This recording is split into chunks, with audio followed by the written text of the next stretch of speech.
मजदूरों की आवाज बने राकेश मलिक की भावुक विदाई।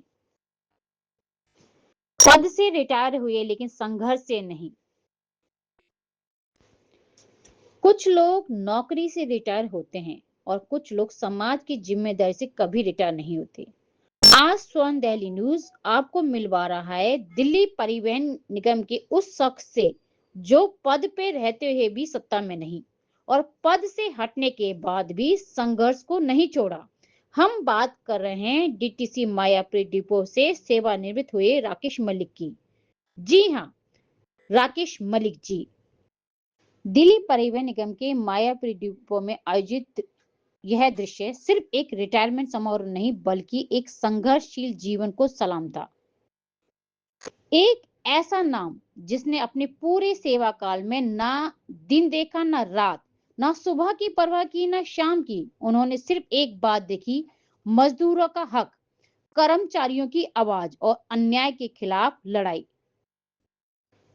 राकेश मलिक कहते हैं, कागजों में भले ही आज मेरी रिटायरमेंट हो गई है लेकिन मैं अपने काम अपनी जिम्मेदारियों से कभी रिटायर नहीं हो सकता। मैं कल भी आप भाइयों के साथ था, आज भी हूं और हमेशा रहूंगा। आपको बधाई हो, आज आपने रिटायरमेंट लिए। मैं ही जानना चाहूंगी आपका जो शुरू से लेकर अब तक का जो सफर रहा वो कैसा रहा? बहुत ही बेहतरीन। दिल्ली ट्रांसपोर्ट कॉरपोरेशन में मैंने 85 में ज्वाइन किया एज ए अप्रेंटिस ट्रेनी। 2 साल की वो ट्रेनिंग जो कि कानपुर बोर्ड से एफिलेटेड थी, उसके सर्टिफिकेट मिलने के बाद में दिल्ली ट्रांसपोर्ट कॉरपोरेशन ने मुझे 89 फरवरी में परमानेंट जॉब दिया। तब से लेकर अब तक ठीक है, समय के मुताबिक अगर मान लो ज़्यादा प्रमोशंस नहीं हुई तो हमें कोई गिला नहीं।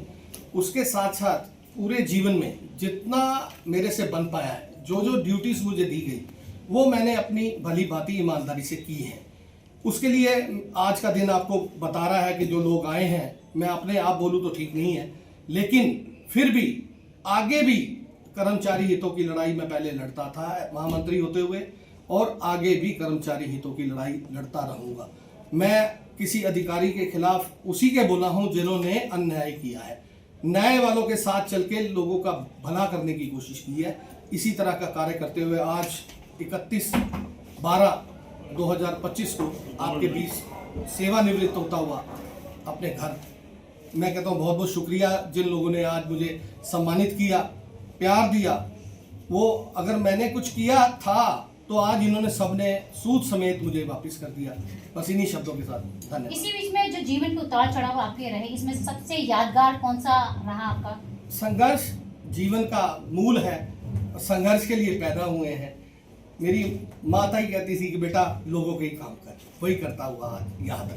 ऐसा कोई पल जो बहुत दुख में रहा हो आपके लिए? दुख तो मैं भूल ही जाता हूँ, अगर मेरा आया बीच में। हाँ ठीक है, मेरी वाइफ नहीं रही, जीवन संगनी थी, लेकिन फिर भी वो भगवान ने हिम्मत दी। वो सफर भी अब पार हो रहा है, बहुत अच्छे से चल रहा है। लगभग कितने साल आपने यहाँ पे जॉब किया? भाई अगर उस 85 से लेकर पूरे 40 साल दिल्ली ट्रांसपोर्ट कॉर्पोरेशन को दिए हैं, पूरी निष्ठा और मेहनत से काम किया है। समारोह के दौरान माहौल बहुत ही भावुक था।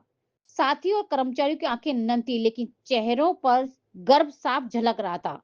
सहकर्मियों का कहना था कि राकेश मलिक ने कभी सुविधा का रास्ता नहीं चुना, हमेशा मजदूरों के साथ खड़े रहे, चाहे हालात कितने भी मुश्किल क्यों ना हो। वहीं एक कर्मचारी ने कहा कि सर ने हमें सिर्फ काम करना नहीं सिखाया, सम्मान के साथ जीना भी सिखाया। समारोह के बाद राकेश मलिक सीधे अपने घर पहुंचे और सबसे पहले अपनी मां के चरणों में बैठकर आशीर्वाद लिया।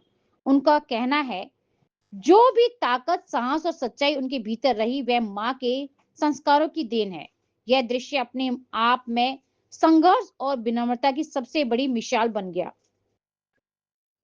राकेश मलिक की यह विदाई हमें एक बात सिखाती है, पद से रिटायरमेंट हो सकती है लेकिन ईमानदारी, संवेदना और संघर्ष से नहीं। आज राकेश मलिक भले ही सेवा से मुक्त हो गए लेकिन मजदूरों की आवाज बनकर वे हमेशा जिंदा रहेंगे। नमस्कार, मैं हूं सुषमा शर्मा, आप देख रहे हैं स्वर्ण दिल्ली न्यूज।